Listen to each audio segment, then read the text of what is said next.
Hola, hola amigo, otra vez seguimos con nuestra lectura del Evangelio de Marcos, en un paseo extraordinario que nos está llevando a las escenas de la muerte de Cristo en la cruz. Hoy quiero centrarme en lo que dicen los versículos 29 al 38 del capítulo 15 del Evangelio de Marcos. La Biblia dice: y los que pasaban le injuriaban meneando la cabeza y diciendo: va, tú que derribas el templo de Dios y en 3 días lo reedificas, sálvate a ti mismo y desciende de la cruz. De esta manera también los principales sacerdotes, escarneciendo, se decían unos a otros con los escribas: a otro salvó, a sí mismo no se puede salvar. El Cristo, el Rey de Israel, descienda ahora de la cruz para que veamos y creamos. También los que estaban crucificados con él le injuriaban. Cuando vino la hora sexta, hubo tinieblas sobre toda la tierra hasta la hora 9. Y a la hora 9 Jesús clamó a gran voz diciendo: Eloí, Eloí, lama sabactani, que traducido es: Dios mío, ¿por qué me has desamparado? Y algunos de los que estaban allí decían al oírlo: mirad, llama a Elías.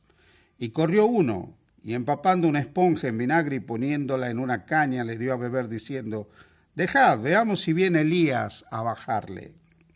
Mas Jesús, dando una gran voz, expiró.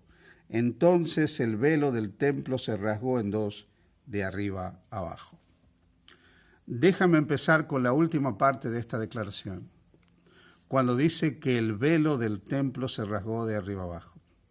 En el momento mismo en que el sacerdote estaba por ofrecer el sacrificio pascual, en el momento mismo en que la víctima, que durante mucho tiempo había sido un símbolo de la entrega del Salvador, estaba por ser ofrecida, el velo que separaba el lugar santo del lugar santísimo del santuario terrenal se rasgó, se partió, y quedó abierto el lugar más sagrado del templo de Dios. Quedó abierto el lugar más importante del santuario.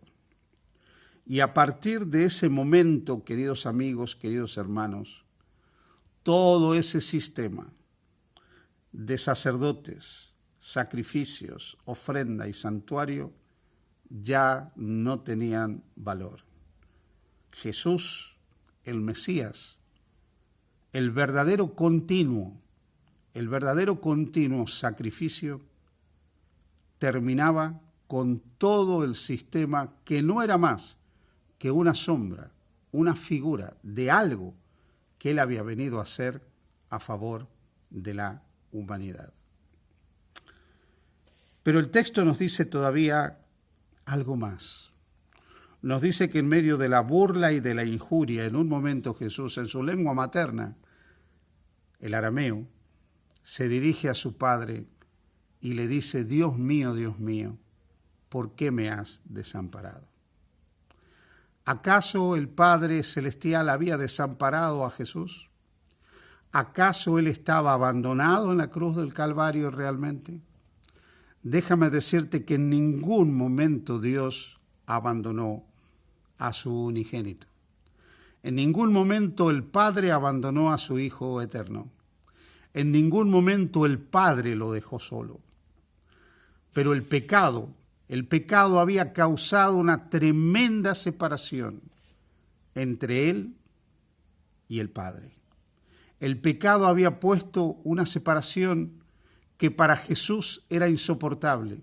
Él estaba sufriendo el dolor, la soledad, la angustia que la carga del pecado produce, pero también la angustia y el dolor que la carga del pecado produce al generar en nosotros una sensación de perdición eterna que ni tú ni yo hemos experimentado jamás.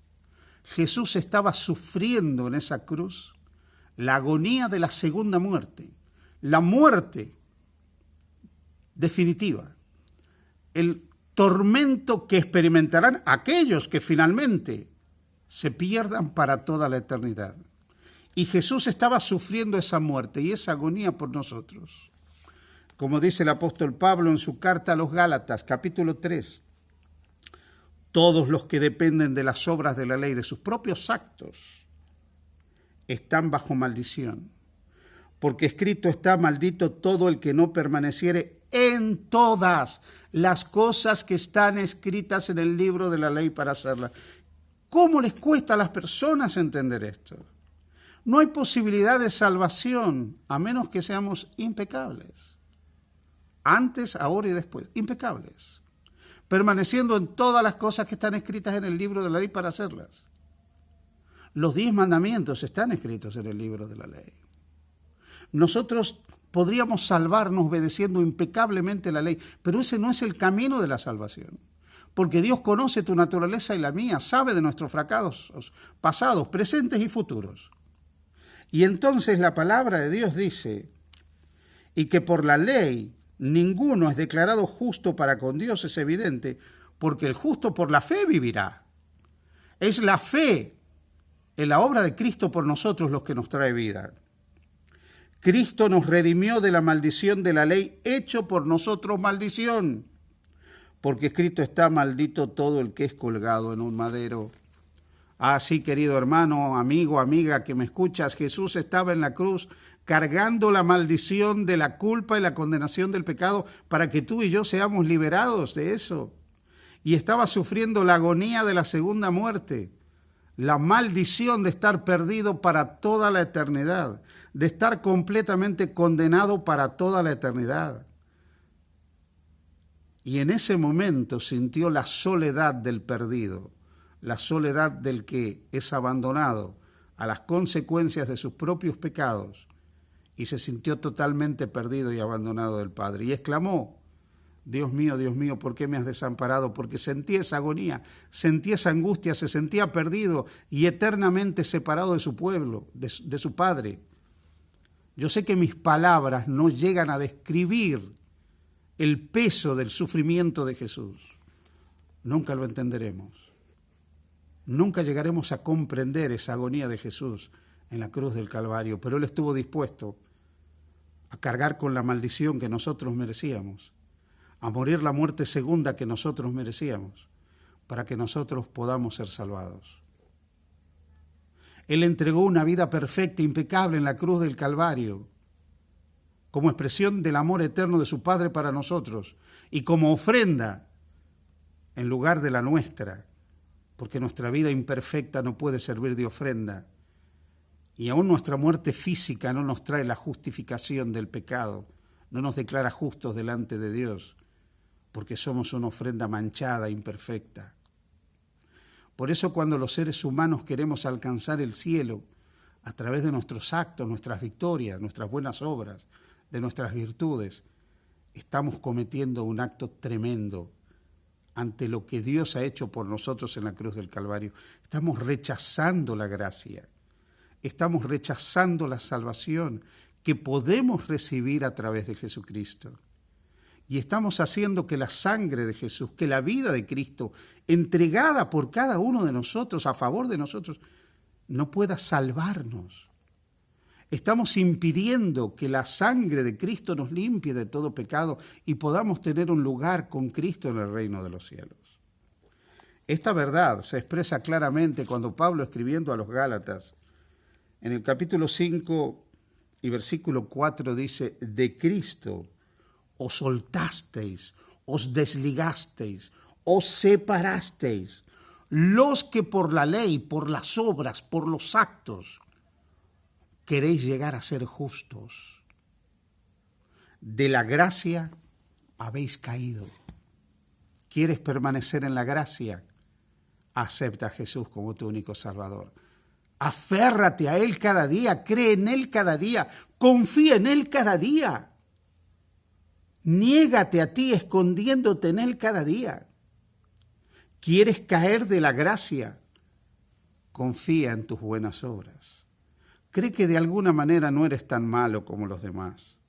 Que finalmente a través de lo que haces bueno y de lo malo que dejas de hacer, te estás anotando puntos para entrar al reino de los cielos. Oh hermano, hermana, amigo, amiga, de la gracia cae aquel que por sus actos quiere ser considerado justo delante de Dios, Pero aquel que es injusto, pecador, imperfecto, pero se aferra a Cristo y cree, el justo llega a serlo por la fe. Es la fe en Cristo lo que le permite al Padre declararnos justos. Somos declarados justos en virtud de los méritos de Cristo. Por gracia somos salvos, no por obras. Hoy te invito a aceptar la gracia de Dios, a esconderte en Jesús. Esconde tu imperfección, tu debilidad, tus errores, tus fracasos en Él.